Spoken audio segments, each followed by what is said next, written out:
Olá, meu nome é Kilze Fidelis, eu sou doutora pelo Programa de Pós-Graduação em Comunicação da Universidade Federal de Pernambuco. Quero agradecer, primeiramente, a oportunidade aqui no IASPM, de apresentar esse trabalho e compartilhar com vocês algumas das minhas experiências, das minhas vivências enquanto pesquisadora.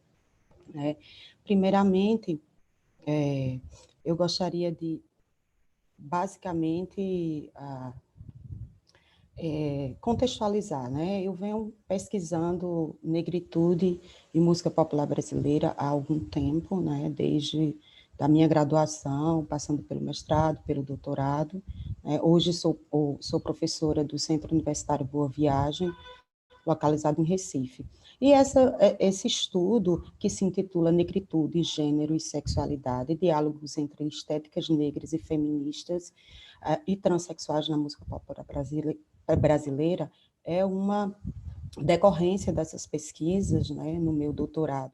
Eu pesquisei estética da negritude na música popular brasileira, de grande circulação e consumo, né, da música do mainstream. E aí surgiu a curiosidade, surgiu a necessidade, na verdade, de aprofundar mais sobre esses diálogos intersexuais na música popular brasileira. Então, na verdade, a minha proposta foi justamente trazer reflexões acerca da produção, tanto de dentro como de fora do mainstream, né? Algumas permanências, ausências e transformações na música popular brasileira, e essas reconfigurações que estão acontecendo nas narrativas em torno de raça, gênero, sexualidade no cenário atual. Né? Então, assim, eu tentei identificar e compreender essas rearticulações, negociações, né, disputas que entrelaçam o campo político e cultural e o constante tensionamento das fronteiras, né, identitárias aí. E aí, na verdade, trazendo um aporte aí, né, teórico dos estudos culturais, dos estudos sobre feminismo negro, teoria queer, pós-coloniais, decoloniais, estudos decoloniais também. E, enfim, chegamos a essa proposta, até para poder compreender, né, quais são essas trincheiras da representatividades, né, dentro da música popular brasileira de uma maneira geral, né. Desse modo, tem algumas questões aí que a gente precisa compreender, né, nesse sentido. Eu fiz um mapeamento, um percurso que eu mapeei alguns artistas, né, feministas e transexuais, para justamente ter aí um caminho traçado. É um material muito rico, o material colhido foi muito rico mesmo, né? E aí eu trago algumas uh, dessas artistas para vocês. Então, vou compartilhar aqui a tela com vocês.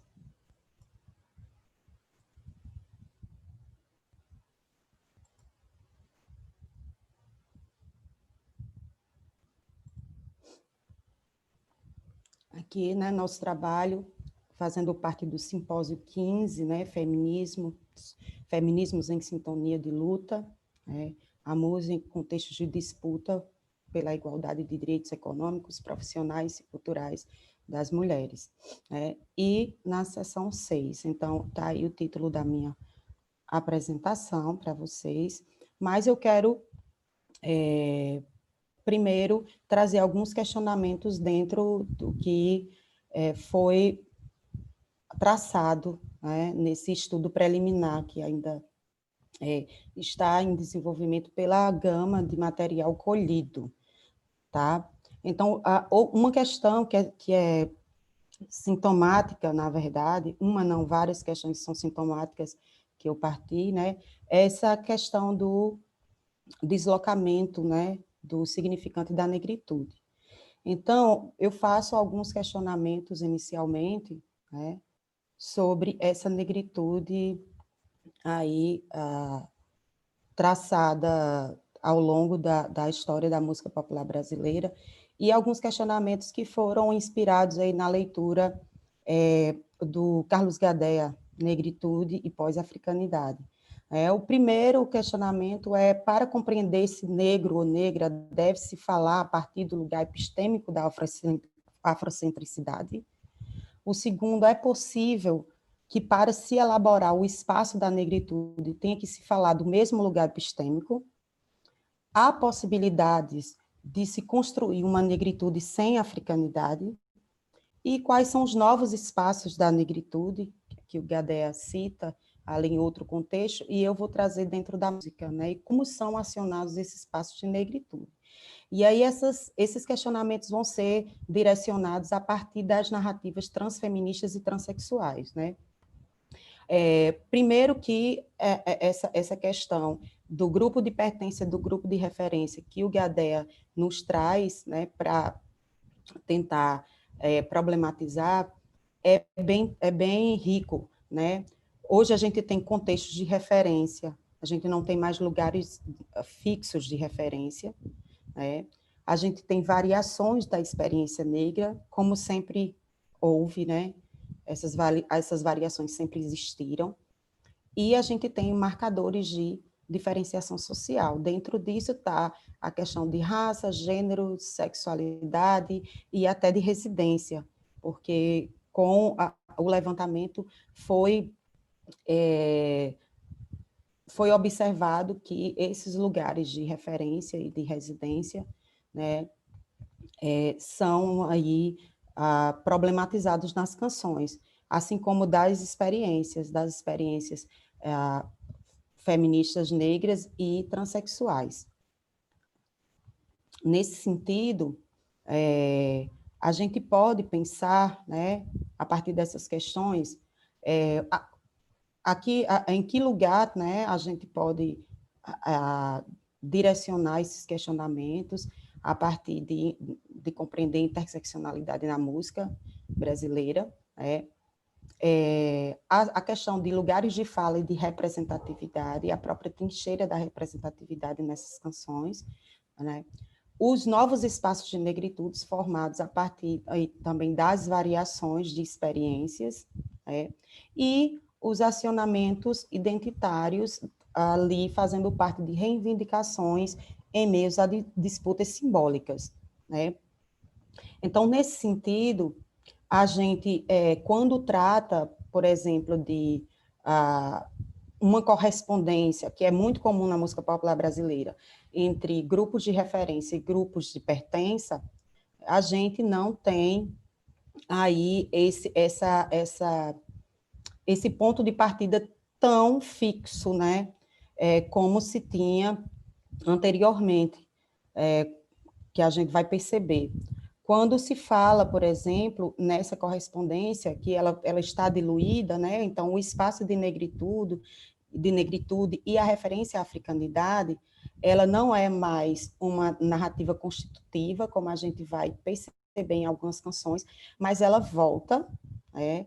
Essa referência à africanidade, né? Ela sempre vai estar presente, né, nesses artistas que eu vou mencionar, agora ela vai estar presente de maneiras, acionadas de maneiras diferentes, rearticulando esses espaços de negritude e africanidade.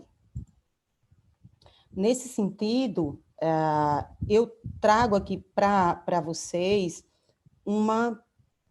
a gente não pode compartilhar vídeo, né, gente? Talvez no debate.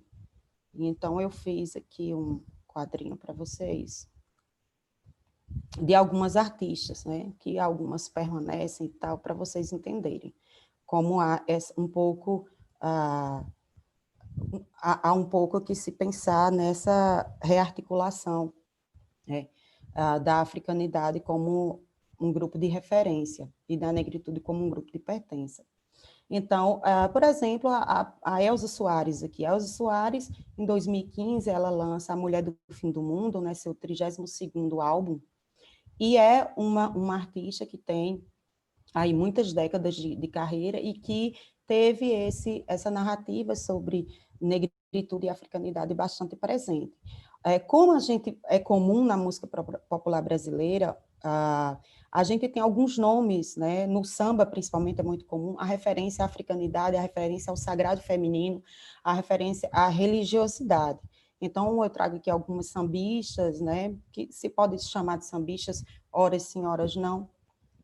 A Mariane de Castro, a Fabiana Cosa, a Tereza Cristina. E a gente tem uma retomada, e isso não vai ser, basicamente, uma corrente só do samba. A gente tem algumas novas caras, como a Lued Lúnia, a Xênia França, a Larissa Luz, a Vera Verônica e a MC Tá. Então, de gêneros completamente diferentes.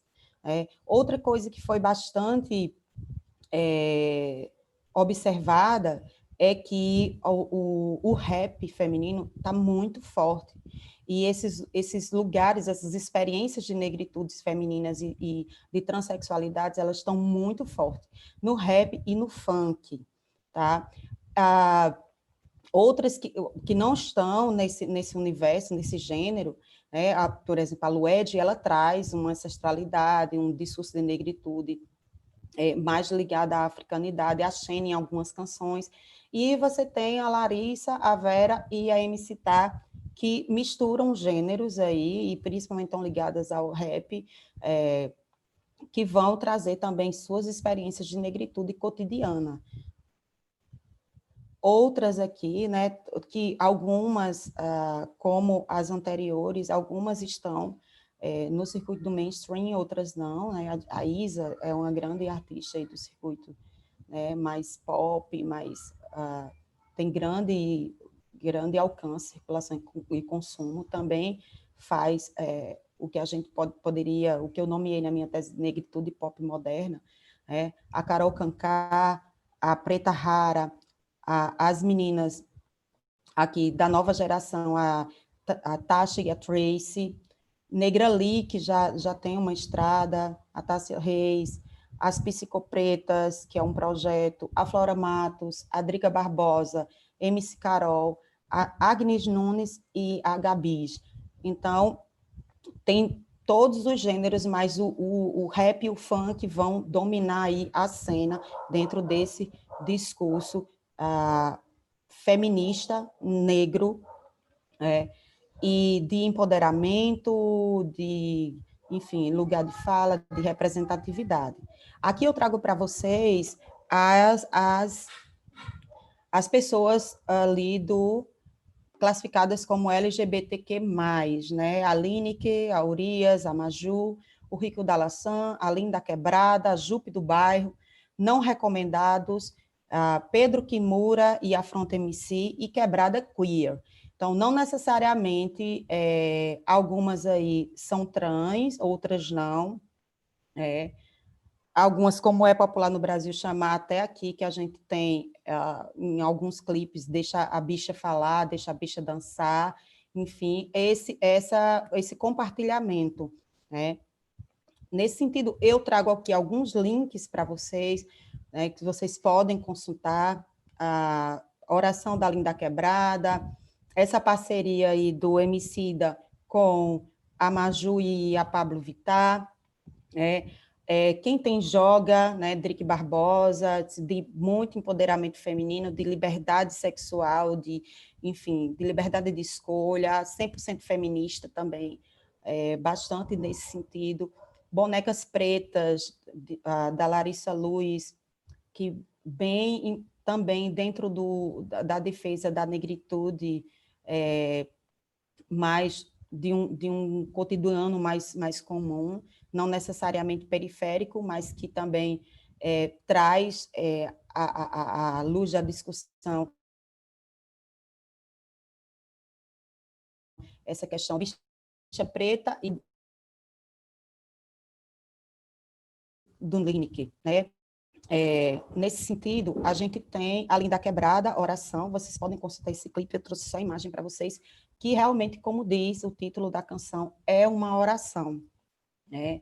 É uma oração por sobrevivência, de liberdade de ser, de liberdade de existir, e bem no discurso da transexualidade preta.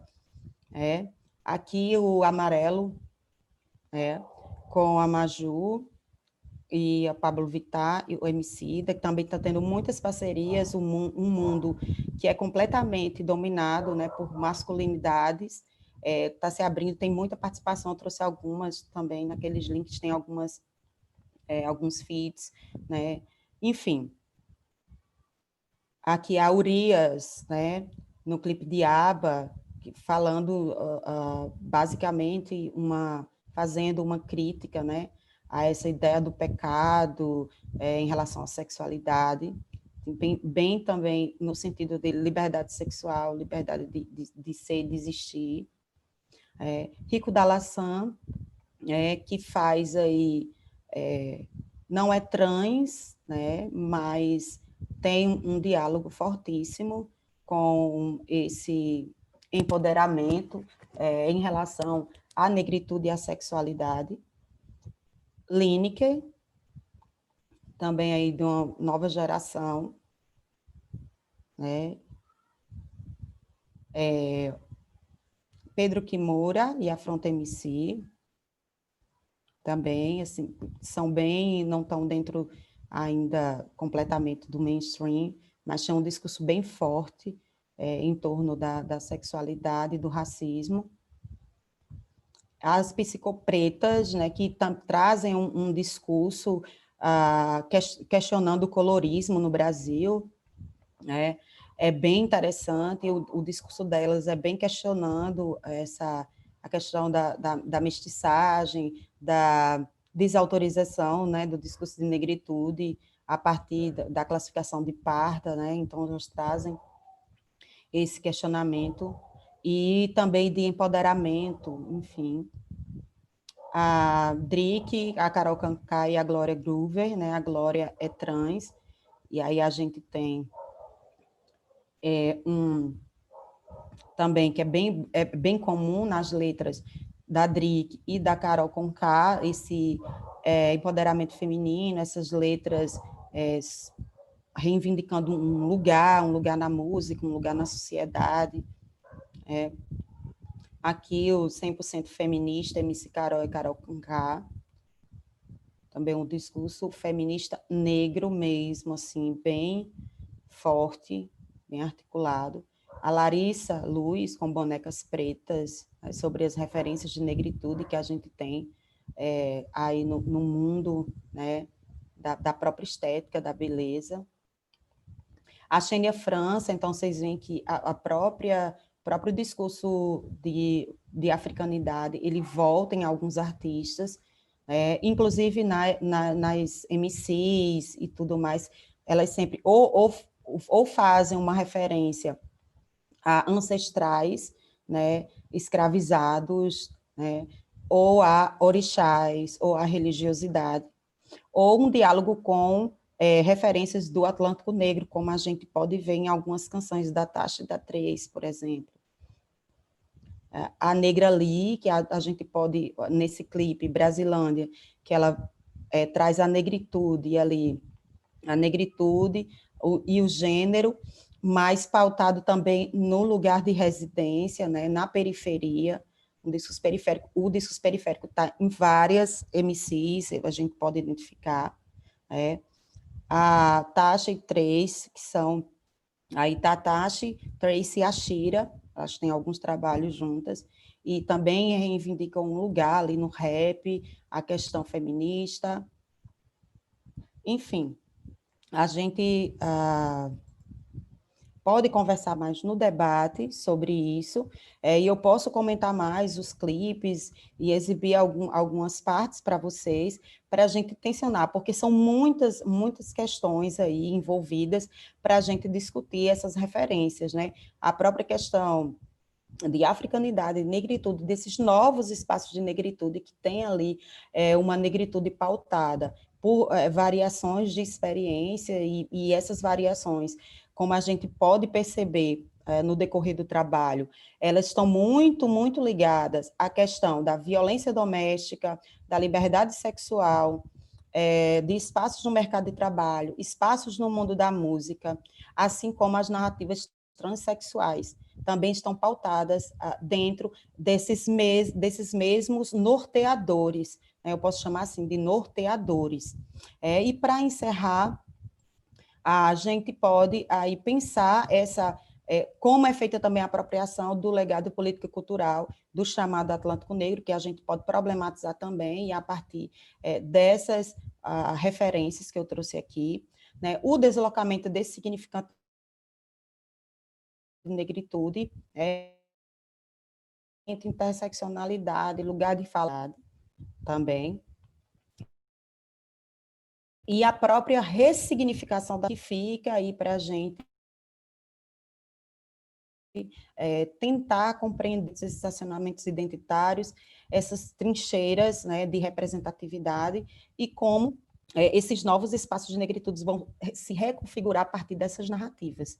Mais uma vez, muito obrigada, até o debate, e um bom evento a todos. Tchau.